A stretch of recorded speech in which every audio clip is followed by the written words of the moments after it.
ನಮಸ್ತೆ ಸರ್. ಪ್ರಿಯಾ ಕೃಷ್ಣ ಅವರಿಗೆ ಅಥವಾ ಕೃಷ್ಣಪ್ಪ ಅವರಿಗೆ ಯಾರಾದ್ರೂ ಎದುರುಗಾದ್ರೂ ಸೀಟ್ ಕೊಡಿ ಅನ್ನೋದು ನಿಮ್ಮ ಒಂದು ಬೇಡಿಕೆ ಆಗಿದೆ. ಏನಕ್ಕೆ ಗೊತ್ತಿಲ್ಲ ಅನ್ನೋದು ನಿಮ್ಗೆ ಏನ್ ಅನ್ಸುತ್ತೆ ಸರ್? ಕೈವಾಡಗಳಿಂದ ಇದು ತಪ್ಪಿದೆ ಇಬ್ಬರಿಗೂ ಅಂತ ಹೇಳಿ ನಮ್ಮ ಅನ್ಸುತ್ತೆ. ಬಟ್ ಇಬ್ರು ಸಹ ಸುದೀರ್ಘವಾಗಿ ಒಂದು 30-35 ವರ್ಷದಿಂದ ಕಾಂಗ್ರೆಸ್ ಪಕ್ಷಕ್ಕೆ ತಮ್ಮದೇ ಆದಂತ ಕೊಡುಗೆ ಕೊಟ್ಟು ಅವ್ರದೇ ಆದಂತ ಚಾಪ್ ಕುಡಿಸ್ಕೊಂಡು ಅವ್ರು ಕೊಟ್ಟಿರುವಂತ ಪ್ರತಿ ಒಂದು ಅವಕಾಶಗಳನ್ನಲ್ಲಿ ಅವ್ರು ಕೊಟ್ಟಿರೋ ಪ್ರತಿಯೊಂದು ಜವಾಬ್ದಾರಿಗಳಲ್ಲಿ ಬಹಳ ಚಾಚುತಪ್ಪದೆ ಬಹಳ ಅಷ್ಟೇ ನಿಭಾಯಿಸ್ಕೊಂತ ಬಂದಿದ್ದಾರೆ. ಕಾಂಗ್ರೆಸ್ ಪಕ್ಷಕ್ಕೆ ಅವ್ರದೇ ಆದಂತ ದೊಡ್ಡ ಕೊಡುಗೆ ಇದೆ. ಅವ್ರಿಗೆ ಈ ತರ ಮಾಡಬಾರ್ದಾಗಿತ್ತು. ಇದು ಬಹಳ ದೊಡ್ಡ ಅನ್ಯಾಯ. ಇದು ಎರಡು ಕ್ಷೇತ್ರದ ಕಾರ್ಯಕರ್ತರಿಗೆ ಬಹಳ ಮನಸ್ಸಿಗೆ ನೋವಾಗಿದೆ.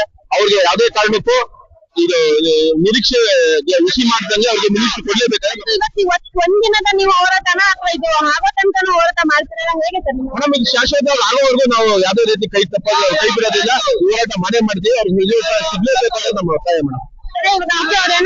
ರೀಸನ್ ಕೊಟ್ರೆ ಓಕೆ, ಏನು ಕೊಟ್ಟಿಲ್ಲ ಅಂತ ಒಂದು ಪ್ರಾಪರ್ ರೀಸನ್ ಕೊಟ್ರೆ ರೆಡಿ ಇದ್ದೀರಾ ಇಲ್ಲ ಬೇಕೇ ಬೇಕು ಅಂತ ನಿಮ್ಗೆ ಯಾವುದೇ ರೀತಿ ಸ್ಟ್ಯಾಂಡ್ ಇಲ್ಲ. ಅವ್ರು ಯಾವುದೇ ರೀತಿ ಸರ್ಕಾರದ ದುಡ್ಡಿಂದ ಅವರು ರಾಜಕೀಯ ಮಾಡುವಂತ ಅವಶ್ಯಕತೆ ಇಲ್ಲ. ಅವರು ತಮ್ಮದೇ ಆದಂತ ಸ್ವಂತ ದುಡ್ಡಿಂದ ಅವ್ರ ಕ್ಷೇತ್ರ ಜನತೆ ಕಷ್ಟಗಳಾಗ್ಲಿ, ಕ್ಷೇತ್ರದಲ್ಲಿ ಇರುವಂತ ನೋವುಗಳಾಗ್ಲಿ, ನಲಿವುಗಳಾಗ್ಲಿ ನೋಡ್ತಾ ಇದ್ದಾರೆ. ಅವ್ರು ಯಾವ ರೀತಿ ಸರ್ಕಾರ ದುಡ್ಡಿಗೆ ಆಗ್ಲಿ ಇನ್ನೊಂದು ದುಡ್ಡಿಗೆ ಆಗ್ಲಿ ಆಸೆ ಬಿಡುವಂತಾರಲ್ಲ.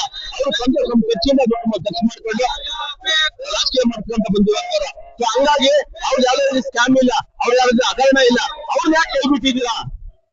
ಒಂದು ಕಾರಣ ಕೇಳಿ, ಕಾರಣ ಕೊಡಿ ನೀವು. ಅವ್ರಿಗೆ ಯಾವ್ದಂತ ಸರಿಯಾದ ರೀತಿ ಕಾರಣ ಇದೆ ಹೇಳಿ ನೀವು. ಯಾವ್ದು ಕಾರಣ ಇಲ್ದಂಗೆ, ಯಾವ್ದು ಹಗರಣ ಇಲ್ದಂಗೆ, ಯಾವ್ದು ಆರೋಪ ಇಲ್ದಂಗೆ ಅವ್ರು ಯಾಕೆ ನೀವು ಕೈ ಬಿಟ್ಟಿದ್ದೀರಾ? ಇಲ್ಲ ಅವ್ರಿಗೆ ಮಾಡ್ತಿರೋ ಮೋಸ ಅವ್ರಿಗೂ ಅಂತದೆಲ್ಲ ನಿಷ್ಠಾವಂತ ಪ್ರಾಮಾಣಿಕ ಕಾಂಗ್ರೆಸ್ ಕಾರ್ಯಕರ್ತರಿಗೆ ನೀವು ಮಾಡ್ತಿರೋಂತ ಮೋಸ ಅಂತ ಹೇಳಕ್ ಇಷ್ಟಪಡ್ತೀವಿ.